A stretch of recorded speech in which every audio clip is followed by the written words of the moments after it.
ഒരുങ്ങിയിട്ടോ ഒന്നുമില്ല, കുളിച്ചു. ഇങ്ങനെ കണ്ടാൽ മതി. ഇനിയിപ്പോൾ ഇവിടെ കല്യാണ ആലോചനയൊന്നും അല്ലല്ലോ, അങ്ങനെയാണെങ്കിൽ കൂടി ഞാനിങ്ങനെ വരുള്ളൂ, അത് വേറെ കാര്യം.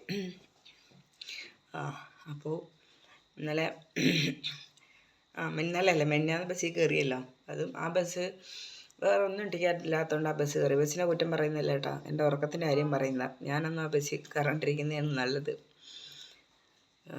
എനിക്ക് പ്രത്യേകിച്ച് ദൈവം തന്നായിട്ട് സീറ്റ്, പാവം ദൈവം തന്ന സീറ്റിനെ ഞാൻ എന്ത് ചെയ്ത് വിശാലമായിട്ടും കയറി കിടന്നു. എന്നാൽ മര്യാദയ്ക്ക് എവിടെയും പിടിക്കേണ്ട അതൊന്നുമില്ലായിരുന്നു. ഉറക്കത്തിൽ വീട്ടിൽ ഉറങ്ങാൻ പെടുന്ന പാടെന്ന് എനിക്ക് അറിയുള്ളൂ. ഞാൻ എങ്ങനെ ബസ്സിൽ കിടന്നുറങ്ങിയത് എനിക്കറിയില്ല.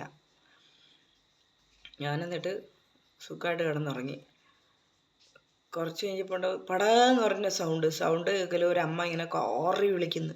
അയ്യോ എന്ന് പറഞ്ഞിട്ട് അലറി ആരെ ചത്തു പോകുമ്പോൾ കിടന്ന് വിളിക്കില്ല, അതുപോലെ എല്ലാവരും ചോടി, എല്ലാവരും അതുപോലെ വിളി. ഇപ്പം അവർ ആൻറ്റി ഭയങ്കര ഒച്ചത്തിലിട്ടാ, പാവം തോന്നി.